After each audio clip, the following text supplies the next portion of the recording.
Welcome, everyone. I'm so excited to have Denise Mortimer with me, who I had on my Uplift show just a few couple, 2 or 3 weeks ago. And Denise is a speaker, coach, and a mentor. And she's here and she's devoted. And I love that word, devoted to helping herself and her clients break free from limiting conditioning and the past that keeps people living from their potential. I love that. So, welcome, Denise. Good evening, good morning, good afternoon, wherever you are in the world. Hi, Neil. It's exciting to see you again and have the privilege of sharing the conversation with you. I'm so happy to be back here again and at a much better hour for me. Last time it was 3:30 a.m. and I was like, I couldn't even string a sentence together. I'm lucky I got through that session. Well, today's only 20 minutes. And Amazing.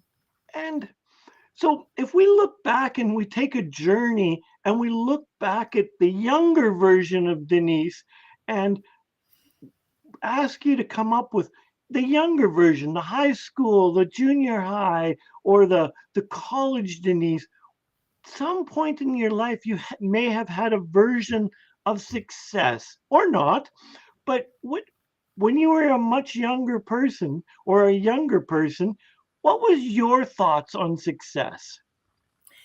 That's a great question, Neil. I used to want to go to Hollywood. I believed I was destined for fame being a Hollywood actress. I could see myself sort of mingling amongst the stars. I always had that sort of vision. So I guess acknowledgement and huge amount of personal wealth would have been my measure of success when I was much younger, like certainly high school me.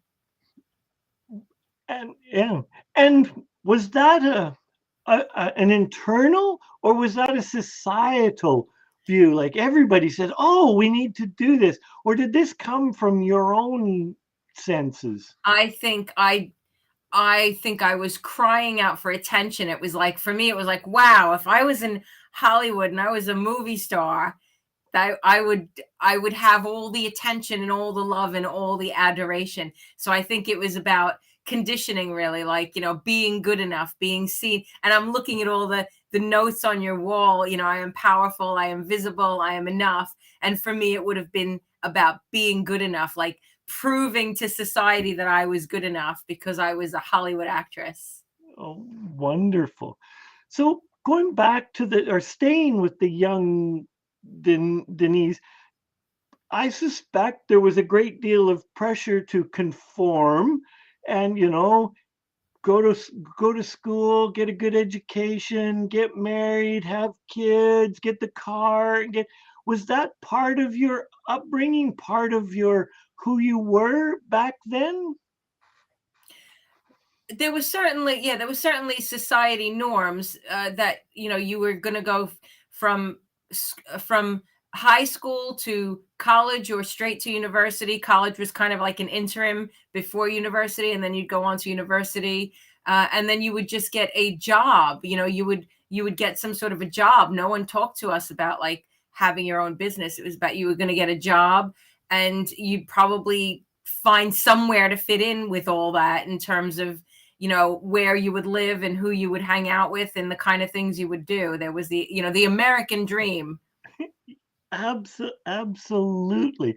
And at some point in your life, there was I don't know what word you want to use, but there was something in you that said, "Hey, wait a minute." There was a pause or a turning, or in the business language, what we're using right now, there was a pivot that said, "I need to do something different."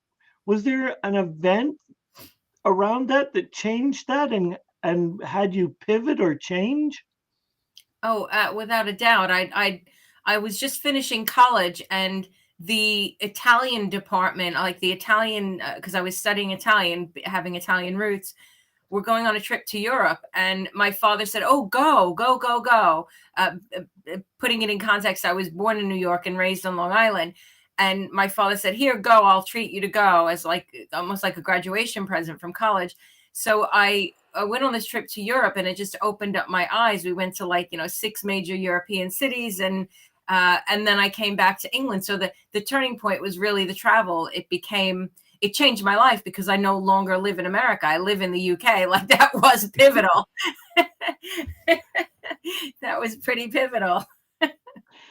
And I love it because I believe, me personally, and my values is travel in itself is a college or university education, like quality travel, seeing and experience other cultures and other countries. So hats off to you for traveling. Yes, and I'm noticing Tina's comment. Yeah, thank you, Tina. Exactly. And now as I'm 58 years old now, and I think sometimes I go, oh, I'm a bit worried about doing that, and I'm like, I forget that I was a 19-year-old girl who moved to a different country and set up a whole different life. So thank you for acknowledging that, Tina. And what part of is it? So do you think, like using this young 19-year-old, what do you think gave you the courage or the desire to make these changes? Like to go on a trip is one thing, but to say, hey, I'm not going home, I'm going to stay and live in England is another thing. What do you think was your impetus and or driver to choose to stay? Well, that is such a good question, because I don't believe it was a conscious decision at that point in my life. It was literally an unconscious decision. I came to the UK, and I I ended up meeting someone I had a 3-week trip here. I did my European trip. Then I came back to the UK because I decided I wanted to see England. And then I met someone, and I came back, and I was staying with him, and I was using this as a base to travel around Europe more. So it wasn't a conscious decision. And then, I was living with someone, and we just grew closer and closer, and we decided to get married. So it wasn't a conscious decision, like, I'm going to live in England. It just kind of it evolved into that. And 37 years later, I might just go back to New York. I'm still thinking if I like it here. And okay, so you may not have made the conscious choice to live there, but every year you've now made since then have made the conscious choice to stay there. Or Yes. is it just a convenience just to stay there because your life is there? No, I think that, I mean, I went to New York a couple of summers ago, and I was like, maybe I'll come back. Maybe I'll come back. I had the time of my life, because I'm from Long Island, New York, and it is a long island. So it's an island that's surrounded by water, and it was phenomenal. And I was like, maybe I don't want to go back. I like living on an island. I like this. But I came back, and obviously there's all sorts of options to uh, I think there was a period of time when I was raising my children when it was easier to stay. But now I'm back to a place in my life where my kids live in different parts of the world. So it's an option to up and leave again, to go somewhere else should I desire. Wonderful. So let's move focus a bit. And so right here and right now, the version of you that is showing up, and in this moment, what do you believe success looks and feels like for you? I believe it's when you can wake up and you can take mastery over your thoughts, because I believe that our thoughts are going to continually sabotage us. We spend our adult life deconditioning ourselves from the conditioning we received as children. And we have to remind ourselves, everything on your wall behind you: I am good enough. I am unstoppable. I am worthy. I'm as deserving as anyone else. We just need to remind ourselves. So success is when I remember, and all during the course of the day, when something tries to derail me, a thought comes along. I don't mean an external force, because nothing can derail me except me, how I choose to respond. But when a thought comes that is gonna derail me, that I don't give energy to it, that I let it just continue to pass through. Thank you. So we all have know somebody that epitomized some version of success that's more or bigger than our the celebrities, the Tony Robbins, the rock stars, the whoever that we epitomize that that is more successful than us. What do you think are some of the tools, the techniques, or what, how, who, or how do they do things that they've used to become successful? Again, great question. I used to actually, and it wasn't in the too distant future, too distant past, that I used to believe that I used to look at someone who had more money than me and think that they were successful, until I started knowing these people and being like, actually, no, money's not a measure of success. So the thing to me that the people I perceive as more successful than me are the people who have mastered the capturing those thoughts, or letting those negative thoughts go by, because their desire to create, their desire to be a creator of whatever they desire to create, whether it's music or courses or artwork in some shape or form, when they have allowed their brilliance to come through, and not fed the fears, and fed the worries, and fed the doubts. And to me, true success is when you're doing what when you love to do, and you're paid handsomely for it, and you choose where you want to live, and you can up and go when you decide you want to up and go. Like, to me, that's an absolute measure of success. Wonderful. Thank you. So, do you think success needs a plan, or can you just wing it by the seat of your pants to be successful? I think the plan needs to be prepared to do the inner work. That's what the plan is, because we're all born with something, and none of us are here on accident. It's, at least this is my belief system. We're not here on accident. We're here with intention, and, Yep. and we're here with purpose. But to liken it to a film, the Truman Show, we're conditioned. Yes. All these conditions are put around us, and it's our choice to. It's as easy to invest. It's as easy or hard to invest in the system as it is to invest outside of the system. Either way, you're going to have a tough choice. You're either surrendering your hopes, dreams, visions to do someone else's work, or you're stepping outside of the system and finding the people who will believe in you and help you support your dreams. And it's almost like it is like two different worlds. It feels like it's two different worlds at times. Yeah. So, do you think successful people, have a bigger or a more a different set of support tools and a support network than, say, the average person that may, that we all are, like, we all know hundreds of coaches. So do you think that an ultra successful coach has a different or a better support network than one that's maybe not quite as successful? Or I is there? think, yeah. I'm sorry. I No, cut you off. I was ready to answer. no, go ahead, go ahead. Please excuse me.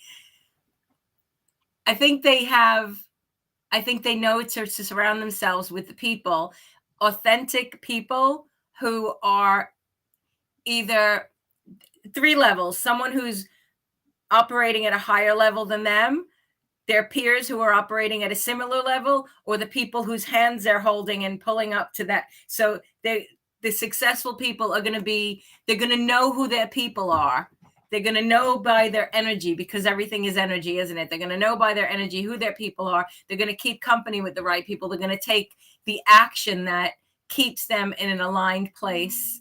As I said, as I'm thinking of success, and how I used to define it by, if people just had money. When I look back, I think, oh no, there was so many unhappy people, and it was about proving themselves. It wasn't based in authenticity and how am I bringing my gift to the world, and how can I shine the brightest, and how can I be of the most service to people. It was about, what can I acquire? How can I keep myself safe? How can I keep myself significant? But now it's about surrounding yourself. I believe it's about surrounding yourself with the right people who are going to support your mission. Absolutely. And the additional caveat is support sometimes means challenge. So when, in my view, if I am not living up to it, so my support network may challenge me to do a better job, or they may at the same time hold my hand when they just know that I'm tired, so that they're the shoulder for me to lean on. I absolutely agree with you. Yes. Yeah. And I think we all do need to be challenged a little bit, and sometimes a lot bit, especially when someone can see our potential. We choose to be a certain way in the world. When the people who surround us see our potential, it's almost their duty to say, come on, we gotta, you can stay here for a moment, but then we're back moving in the right direction again. And it's for the viewers and listeners that are getting this live or on replay, the challenge needs to come from, and most coaches can do this, is from a place of love and compassion. They can challenge and be in your face, but it's from a place of love and compassion, as opposed to ego and the need to be right. So that's what I love about surrounding myself with powerful, high level performance coaches, is that they've learned to put away their ego and challenge and see the truth within me, and so that they can lift me up, because they know what it feels like to have somebody with complete ego throw this to them. Yes. Yeah. Beautifully said. So if you were to offer our listeners or our viewers with some parting words of wisdom, or a little and if you choose to, what would you like to leave our listeners and our viewers with? That working on doing the inner work is not just a daily practice that we get up in the morning and we do something once a day. We have to catch those thoughts. We have to train ourselves to catch and transmute those thoughts that are unhelpful multiple times a day. And if they can take away one question to ask themselves, I'm going to give you actually two questions to ask that they can ask themselves. Okay. The first one is this the truth? Is this the truth? When that thought comes through, that's taking them off course. Is this the truth? And when they recognize it's not the truth, to ask, is there a more loving way that I can see this? Because when something doesn't feel good, it's simply, we're out of alignment, and it's an opportunity for us to question, is this a truth? Is there another loving way I can look at this? And that you may find yourself doing that 20, 30, 40 times a day. And as you get better and better at it, you can transmute that energy quicker and quicker and quicker. And you can use it in all areas of life. So those two questions are my parting words for the listeners. Wonderful. And thank you for taking the time, getting up early and spending your Friday morning with us. Thank you, Denise. Thank you so much, Neil. And thank you for everyone who watches on replay. Great to have you all here. And I really appreciate your invitation, Neil. Thank you.